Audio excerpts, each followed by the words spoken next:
Now, this is a very interesting article from Silver Doctors, and I've already heard this before, that Donald Trump and Hillary Clinton are both distant cousins.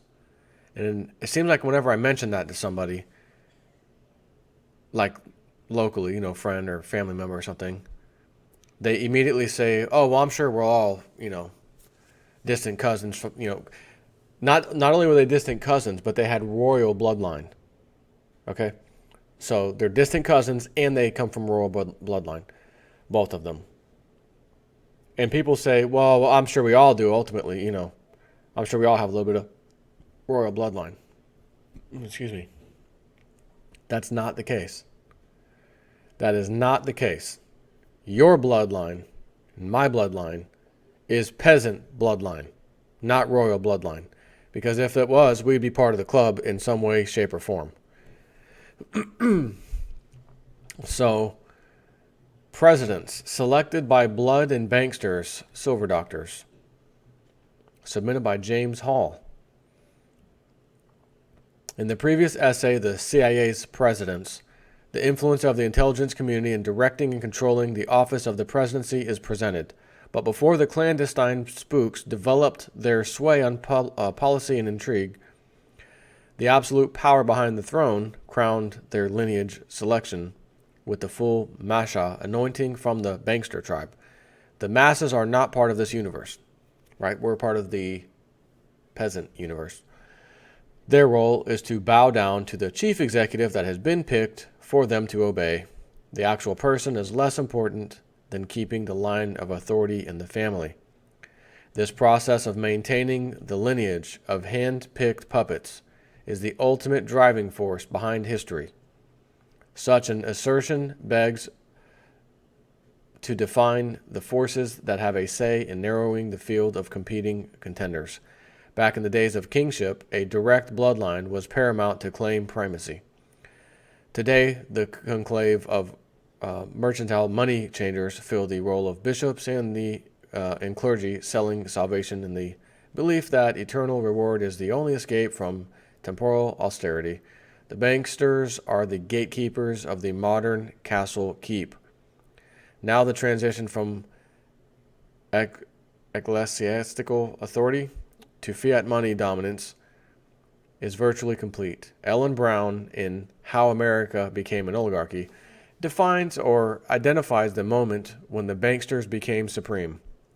Quote, "Today the vast majority of the money supply in Western countries is created by private bankers. That tradition goes back to the 17th century, when the privately owned Bank of England, the mother of all central banks, negotiated the right to print England's money after Parliament stripped that power from the Crown. When King William needed money to fight a war, he had to borrow it now. The government, as borrower, then became servant to the lender."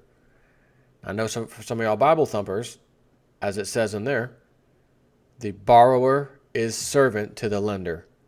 So you have an entire country, in our case America, servant to the Federal Reserve, because every dollar that Federal Reserve prints has interest attached to it, and the Federal Reserve does not print the interest for you to pay it back. It only prints the principal, which is why 1 trillion turned to 4 trillion, turned to 6 trillion, turned to 9.5 trillion deficit, turned 8 years later to 19 trillion.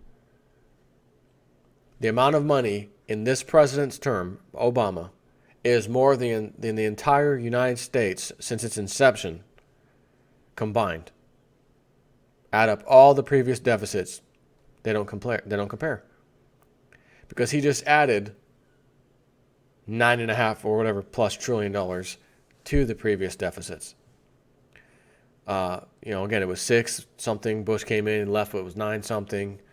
Matter of fact, I think it was lower than that when he technically first came in because he had 2 terms also. But the government is now the servant to the lender. From this modest beginning, the dominance of the financial usurpers spread to strangle the little influence that the citizenry retained in a governmental system, which lost jurisdiction over their own currency. For a perceptive account of money supremacy over political preeminence. All, I guess this is a link to Naomi Prince. All the President's Bankers by Naomi Prince provides documentation that reveals the illicit relationship between money and power.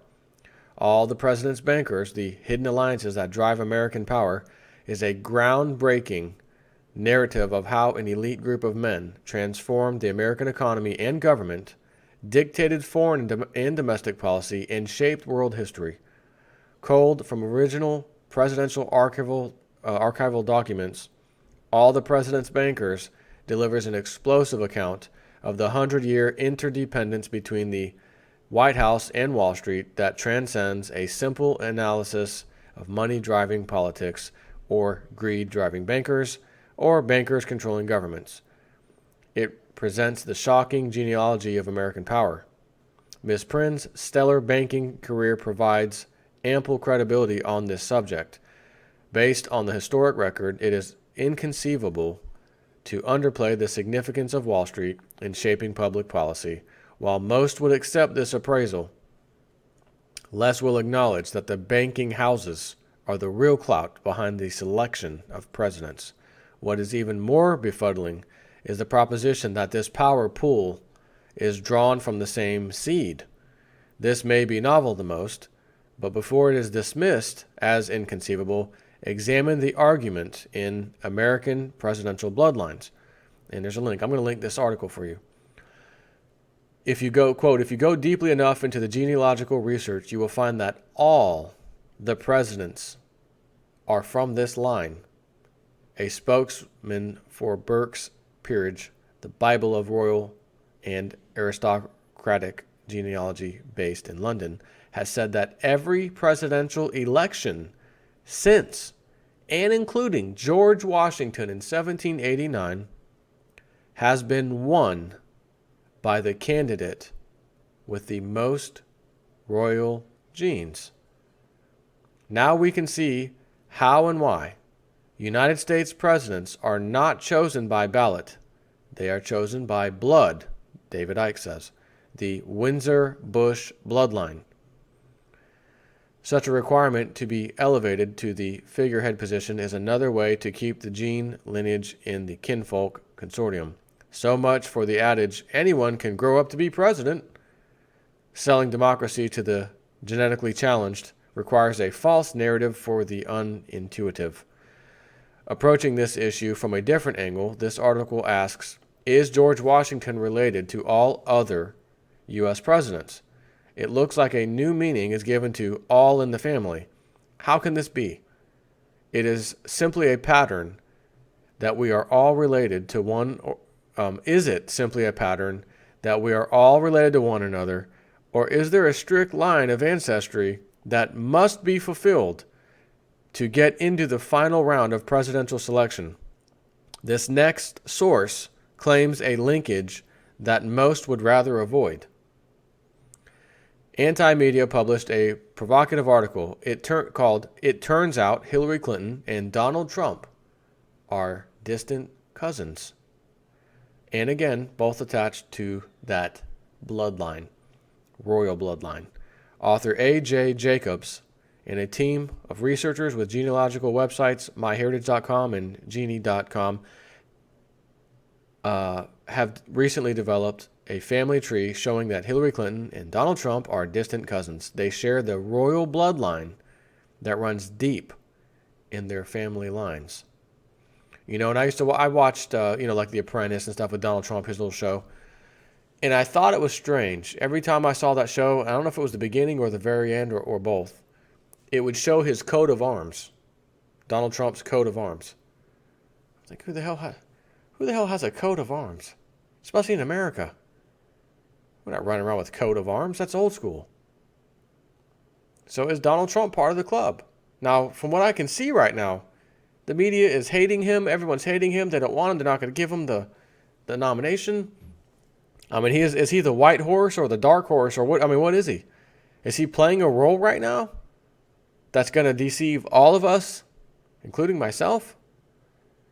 I have to say, though, being a distant cousin to Hillary Clinton, to the Clintons, well, namely Hillary, and both coming from royal bloodlines, the same royal bloodline. Boy, it sure makes you wonder, doesn't it? Jacobs told Extra in a recent interview that, quote, their 19th great-grandfather, is King Edward III. So there is precedent for ruling a country. It's in their genes. The family tree, which can be seen and verified below, again, I'll link this to you, is comprised of a long line of aristocracy on both ends. Kissing cousins attacking each other gives a new meaning to political warfare. Maybe none of these family trees have any meaning in a digital age, but dismissing such, coat of arms does not escape the long chronicle of murder and conspiracy. Prep your knowledge of U.S. presidents murdered by the Rothschild banking cartel and bankers and presidents provides additional background, again these are links, on the violent relationship between presidents and international finance embodied in the central banker cabal. Once selected, does not guarantee that every faction within the club of coercion is in agreement with the course of action to be adopted. Now, we all have to think about another thing about Donald Trump. Newt Gingrich said, he's not a member of any secret society. He hasn't taken the rights or, agreed to them, so to speak. Right? You take your secret society pledge of allegiance. Newt Gingrich said he's like the only one that is not one of them, one of these secret society members. So that's what are the chances, though, that they're related? But Donald's going towards, I want to be the right person for the American people. I don't know. I do know that a bunch of congressmen, senators, Google CEOs, and Facebook, all these people get together on private jets, fly off the coast of Georgia, the country, I believe, right? Have a meeting about Donald Trump. And allegedly, the meeting is about how they don't care for him and how the hell did he get there? What are we going to do about it? Not so much a meeting as, well, he's one of our club members because he's distant relatives with Hillary and, the royal bloodline. That kind of discussion didn't happen. So they say, right? I'm telling you, this is going to be one of the most interesting elections. And if they steal it from him, or he dies, right? They take care of him. Then he was really true to the rest of us.